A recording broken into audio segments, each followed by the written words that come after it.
নতুন ধারার রাজনৈতিক শক্তি গঠনের লক্ষ্যে আবারও সক্রিয় হওয়ার ইঙ্গিত দিয়েছেন অন্তর্বর্তী সরকারের সাবেক তথ্য উপদেষ্টা মাহফুজ আলম। শনিবার রাত 12টার দিকে নিজের ফেসবুক আইডিতে দেওয়া এক স্ট্যাটাসে তিনি এই ইঙ্গিত দেন। স্ট্যাটাসে মাহফুজ আলম বলেন, নতুন রাজনৈতিক বন্দোবস্ত নিয়ে একসময় যারা আশাবাদী ছিলেন তাদের সঙ্গে আলোচনা করে তিনি আরেকবার চেষ্টা করে দেখতে চান। নতুন করে কাজ শুরুর কথা জানানোর পর গত 2 সপ্তাহে কয়েকশো ছাত্র ও নাগরিকের সঙ্গে তিনি কথা বলেছেন, যারা বিকল্প রাজনৈতিক শক্তি গঠনে একসময় আগ্রহী ছিলেন। সেই আলোচনার অভিজ্ঞতা তুলে ধরে মাহফুজ আলম লেখেন, যাদের সঙ্গে কথা হয়েছে তাদের মধ্যে হতাশা ও আস্থাহীনতা স্পষ্ট।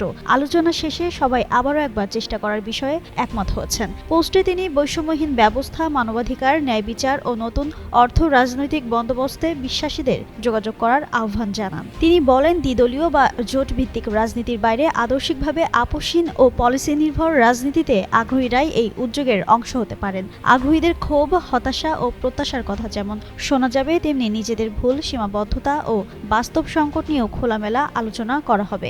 আগ্রহীদের জন্য পোস্টে একটি ইমেইলের ঠিকানাও যুক্ত করেন তিনি। স্ট্যাটাসটি তিনি শেষ করেন জাস্টিস ফর শহীদ ওসমান হাদি হ্যাশট্যাগ দিয়ে।